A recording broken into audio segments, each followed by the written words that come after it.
Bismillahirrahmanirrahim. Assalamualaikum warahmatullahi wabarakatuh.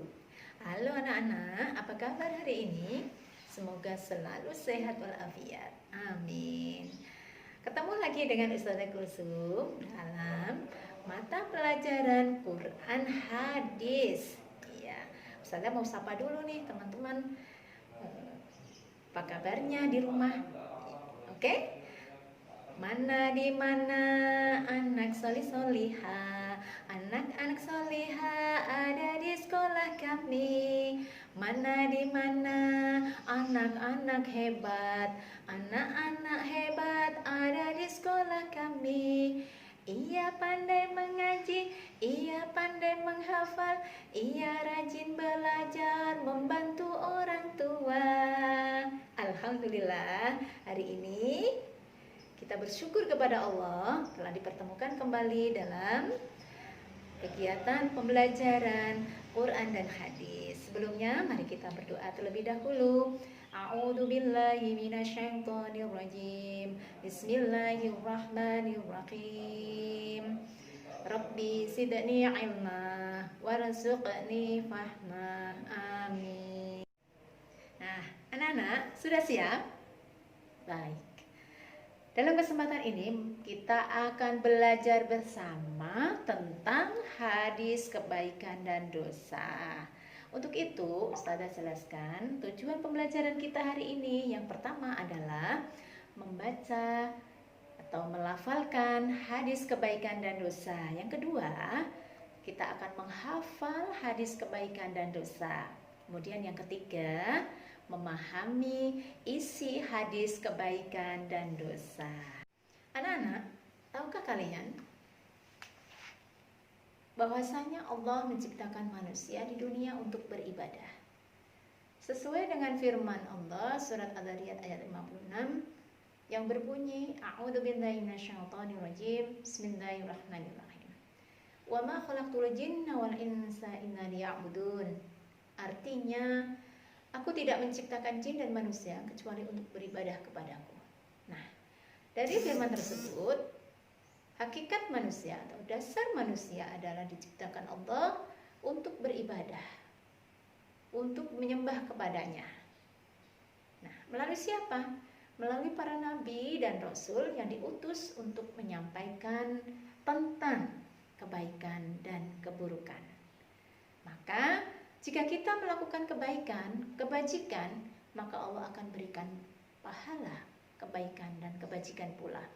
Namun sebaliknya, jika kita melakukan keburukan, kejelekan, dan dosa, maka Allah akan berikan azab yang sangat pedih. Nah, selanjutnya mari kita baca hadis kebaikan dan dosa bersama-sama. Ikutin Ustazah ya. Bismillahirrahmanirrahim.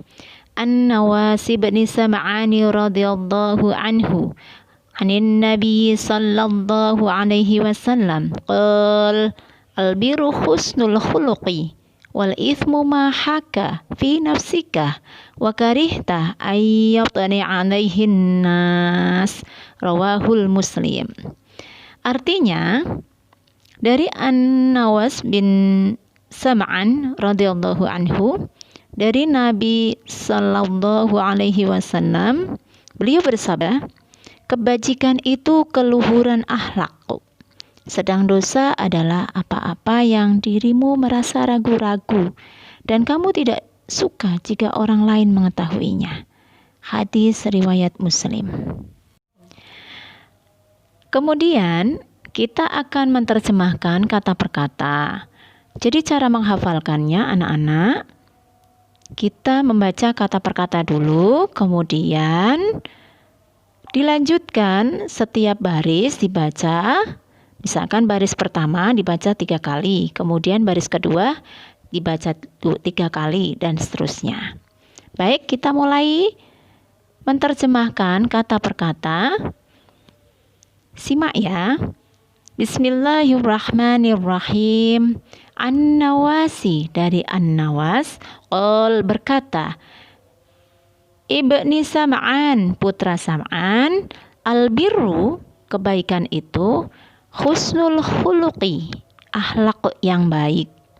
Wal ismu, dan dosa, mahaka, apa yang menggelisahkan, fi nafsika, dirimu, wa karihta, dan kamu benci.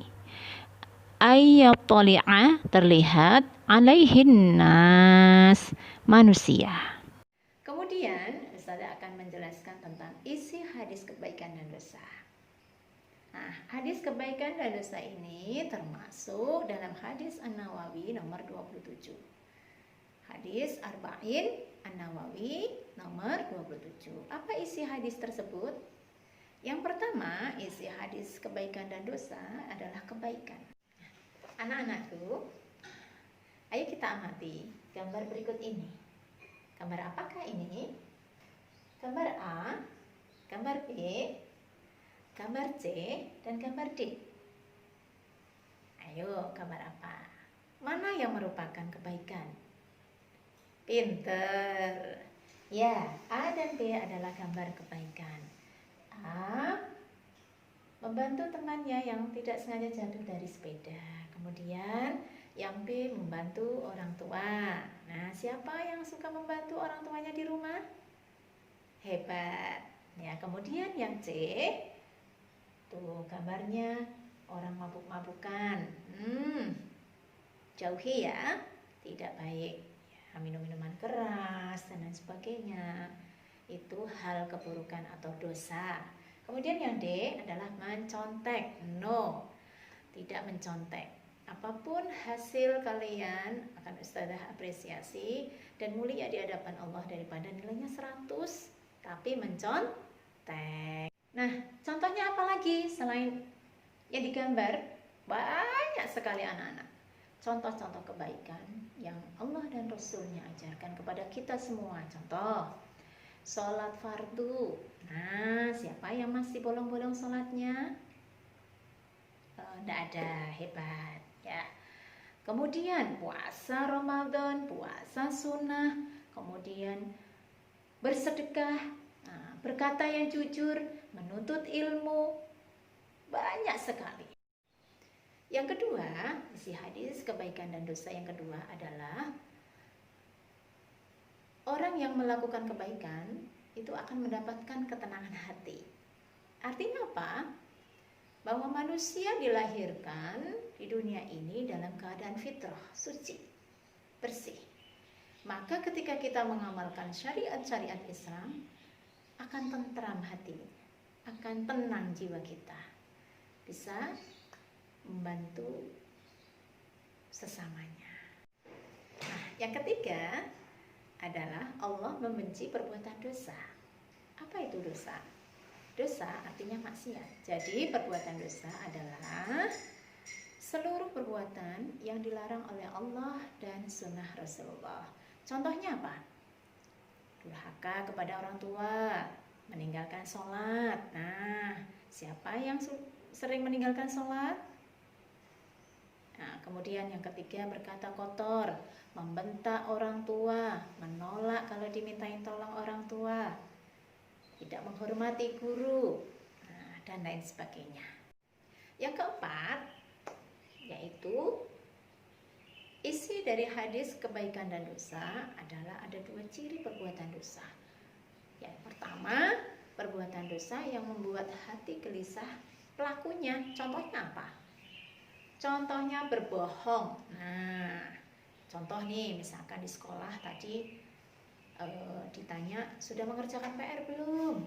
Nah, jawabnya sudah, padahal belum. Nah, orang yang jujur, orang yang baik, pasti ketika sudah melakukan kebohongan itu, maka hatinya akan gelisah. Anak-anak, masih banyak contoh yang lain. Nah, yang kedua adalah perbuatan dosa yang menimbulkan takut pelakunya. Contohnya apa? Nah, mencontek. Dari gambar tadi ya, mencontek, mencuri, atau mengambil yang bukan hak miliknya tanpa seizin yang punya. Nah, ketika diketahui orang lain, maka akan menimbulkan rasa takut pelakunya tersebut. Makanya anak-anak, jauhi hindari. Tidak perlu dilakukan hal-hal yang menimbulkan dosa. Nah, anak-anak, barusan kita bahas, kita pelajari bersama tentang hadis kebaikan dan dosa. Maka dari itu, mari kita semangat. Ayo kita amalkan hadis yang sudah Rasulullah tuntunkan. Yang pertama adalah kita bisa ambil kesimpulan ikhlas beribadah karena Allah. Jadi apapun kebaikan itu, sekecil apapun kebaikan yang kita lakukan, kita niatkan hanya ridha Allah semata saja. Yang kedua adalah menjaga diri dari berkata bohong. Nah, hati-hati ini ya dengan kebohongan itu, karena Allah catat dengan dosa dan keburukan. Yang ketiga adalah segera bertaubat ketika berbuat dosa. Nah, segera minta ampun ketika kita merasa diri kita melakukan kesalahan, kejelekan atau kebohongan tadi. Kita beristighfar kepada Allah, minta ampun kepada Allah sesegera mungkin. Insya Allah dengan kita bermuamalah dengan amalan-amalan yang kita lakukan, amalan kebaikan, maka Allah akan menghapus dosa-dosa kita.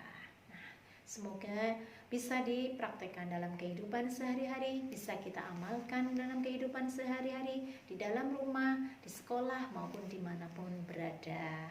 Anak-anak, kita tetap bermohon kepada Allah, berdoa kepada Allah supaya kita diberikan keistiqomahan dalam ibadah-ibadah, dalam muamalah-muamalah, bersedekah dan lain sebagainya. Anak-anak, baiklah, mungkin Ustazah cukupkan pelajaran kita hari ini. Kita akan ketemu di materi selanjutnya, dan jangan lupa pesan Rasulullah adalah kebajikan itu keluhuran akhlak dan keburukan itu adalah dosa. Mari kita tutup dengan kafaratul majlis. Bismillahirrahmanirrahim. Subhanakallahumma wa bihamdik asyhadu an la ilaha illa anta astaghfiruka wa atubu ilaik. Rajin belajar, jaga kesehatan, dan assalamualaikum warahmatullahi wabarakatuh.